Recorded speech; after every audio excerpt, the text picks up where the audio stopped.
નમસ્કાર મિત્રો, સ્વાગત છે તમારો અમારી આ યુટ્યુબ ચેનલ જ્ઞાન યાત્રામાં। મિત્રો, આજે આપણે વાત કરવાના છીએ આંગણવાડી પગાર વધારાની। તો કે ગુજરાત રાજ્ય સરકારમાં આંગણવાડી પગાર વધારા દ્વારા જે પ્રદર્શન યોજવામાં આવી રહ્યું છે, તો એમાં જે ડિવિઝન આવેદનપત્ર સુપરત કરવામાં આવ્યું, જેમાં મિત્રો અલગ અલગ જે આંગણવાડી કાર્યકર તેડાગર બહેનોની જે સમસ્યાઓ હતી એને લઈને ચર્ચા કરવામાં આવી છે। તો મિત્રો વિગતવાર જાણીએ।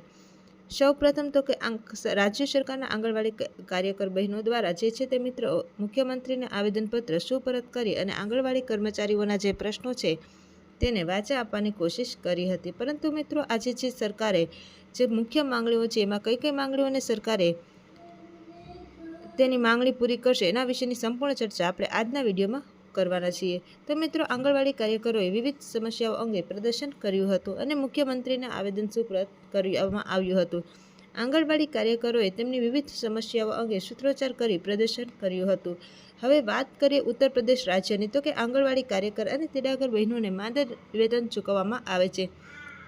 તો સમગ્ર રાજ્યમાં સૌથી ઓછું માનદ વેતન ઉત્તર પ્રદેશમાં આંગણવાડી કાર્યકર બહેનોને 6,000 રૂપિયા જેટલું અને તેડાગર બહેનોને 4,000 રૂપિયા જેટલું માનદ વેતન ચૂકવવામાં આવે છે। આથી આ કર્મચારીઓ અન્ય રાજ્ય સરકારોની સમકક્ષ માનદ વેતન તેમજ ગુજરાત રાજ્યના જે ગુજરાત હાઈકોર્ટનો જે ચુકાદો છે તે ચુકાદાને આધીન રાજ્ય સરકારના કર્મચારી જાહેર કરવાને લઈને ઘણા બધા આવેદનપત્રો પાઠવવામાં આવ્યા છે।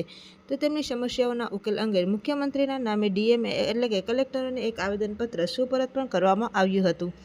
આંગણવાડી કાર્યકરો તેમના 16 મુદ્દાની માંગણીઓ અંગે આવેદનપત્રમાં કહેવામાં આવ્યું હતું કે કેન્દ્ર સરકાર દ્વારા જાહેર કરાયેલ ડિજિટલ સિસ્ટમ અને કેવાયસી પ્રક્રિયામાં આવી રહેલી સમસ્યાઓનું નિરાકરણ સરકાર દ્વારા લાવવું જોઈએ, તેમજ કાર્યકરોને મળી રહેલી ધમકીઓનું નિરાકરણ પણ લાવવું જોઈએ। લાભાર્થીઓ અને આંગણવાડી કાર્યકરોને કેવાયસી અને ફેસ કેપ્ચર અંગે પણ માનસિક તણાવનો સામનો કરવો પડે છે। હાઈ સ્પીડ ઇન્ટરનેટ અને સ્માર્ટફોનની જરૂર છે, જે મોટાભાગના કાર્યકરો પાસે ઉપલબ્ધ નથી। તો આંગણવાડી કાર્યકરો લઘુત્તમ 26,000 રૂપિયા અને માસિક પેન્શન 10,000 રૂપિયા જાહેર કરવાની માંગ કરી હતી। ત્યારબાદ તેમણે 5 લાખની વીમા પોલિસી પણ લાગુ કરવાની માંગ કરી હતી। આ દરમિયાન જિલ્લા પ્રમુખ સંતોષ પરમાર અને અલગ અલગ રાજ્યોમાંથી આંગણવાડી કાર્યકર બહેનો જે રેલીમાં ઉપસ્થિત રહ્યા હતા, તો આંગણવાડી કાર્યકરો અને તેમના મિત્રો 16 મુદ્દાની મુખ્ય માંગણીઓ સામે સરકાર સામે દેખાવો કર્યો હતો। તો મિત્રો હવે પાછી આવી નવી અપડેટ માટે અમારી ચેનલને સબસ્ક્રાઈબ કરજો, લાઇક કરજો અને શેર કરજો। તો આવા જ નવા વિડીયો સાથે ફરીથી મળીશું, ત્યાં સુધી જય હિન્દ, જય ભારત।